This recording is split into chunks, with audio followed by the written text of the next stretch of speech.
तो आज हम आईपीएल की two of the most failed franchises की बात करेंगे। सो हेलो फ्रेंड्स, तो आज हम आरसीबी और पंजाब किंग्स ने जो रिटेन्ड प्लेयर्स की लिस्ट जारी की है उसके बारे में बात करेंगे। आरसीबी की अगर हम बात करें, one of the most failed franchise होने के साथ साथ I think the most famous franchise भी है आईपीएल की। इफ़ नॉट दी मोस्ट तो वन ऑफ द मोस्ट तो ज़रूर होगी। आई थिंक टॉप 3 में तो 2 या 3 में ज़रूर आरसीबी का नाम आएगा। तो आरसीबी ने विराट कोहली को रिटेन किया है इन 21 करोड़, रजत पाटीदार को 11 करोड़ में और यश दयाल को 5 करोड़ में। कुल मिलाकर अगर हम बात करें तो 37 करोड़ खर्चे हैं इन 3 प्लेयर्स पर आरसीबी ने।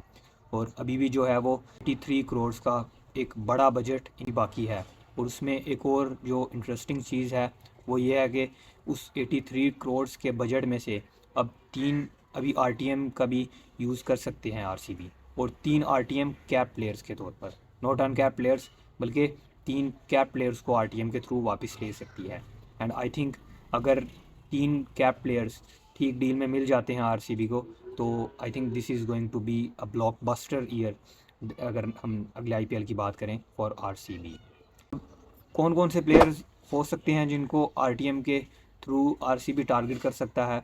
तो ऑब्वियसली वहाँ पर मोहम्मद सिराज होंगे एंड विल जैक्स होंगे वहाँ पर ज़रूर, जिन पर नज़रें ज़रूर रहेंगी आरसीबी की। कैमरन ग्रीन वहाँ पर ज़रूर होंगे, ग्लेन मैक्सवेल ज़रूर होंगे। तो इन 4 प्लेयर्स पर आई थिंक ज़रूर नज़रें रहने वाली हैं आरसीबी की। शायद फर्स्ट प्रायोरिटी ना हो ये प्लेयर्स, मतलब कोई ऐसी एलिमेंट ना हो कि कितनी भी प्राइस पे करना पड़े तो आरसीबी इनको लेगी, अनलेस कि वो लास्ट में अगर इनका टीम बैलेंस को देखते हुए किसी प्लेयर के पीछे दौड़ना पड़ जाए ऑक्शन में, वो एक अलग चीज़ है। बट आरटीएम को यूज़ करके आई थिंक आरसीबी तभी इनको वापस लेगी अगर ये अच्छी डील में मिलते हैं। वरना अगर 18-18, 20-20 करोड़ में आरटीएम इन पर यूज़ करना पड़ता है तो आई थिंक आरसीबी उस चीज़ के पीछे शायद ना भागे। That is one thing. और अगर हम स्ट्रेटजी की बात करें, किस तरह की स्ट्रेटजी थी ये आरसीबी की, तो I think that was not the bad strategy from RCB.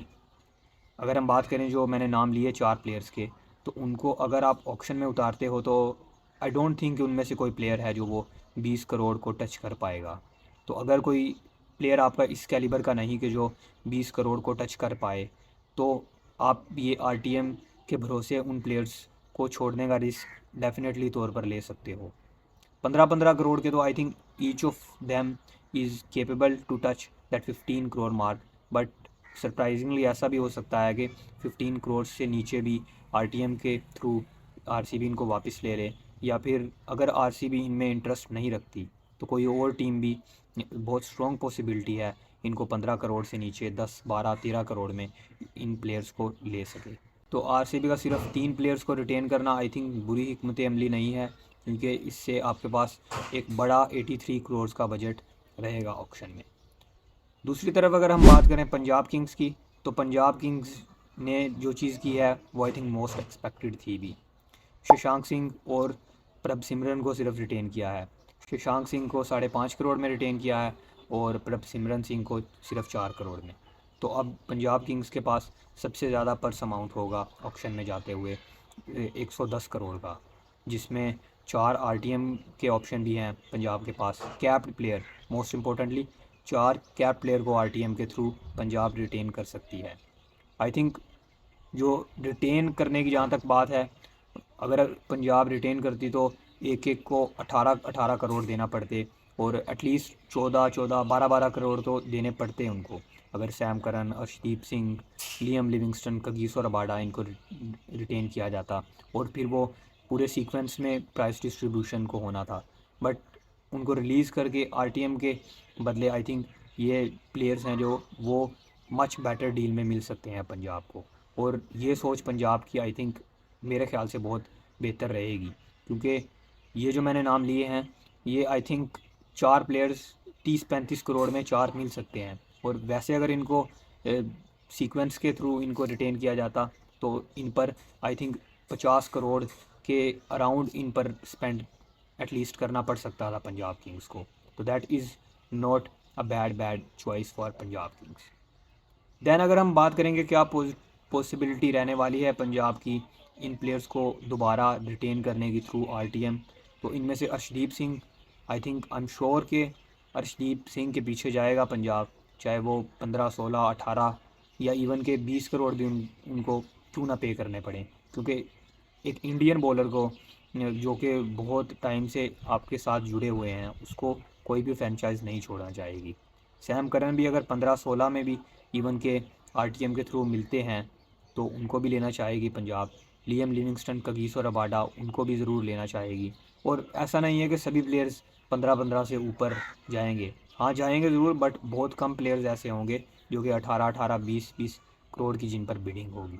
तो ये चांस पंजाब किंग्स ऑब्वियसली तौर पर ले सकती है। और कोच भी अभी रिकी पॉन्टिंग है, और अब ये स्ट्रॉन्ग पॉसिबिलिटी भी है कि ऋषभ पंत को शायद लिया जाए थ्रू ऑक्शन, और शायद डील भी हो गई है उनकी फ्रॉम आउटसाइड, बाहर से।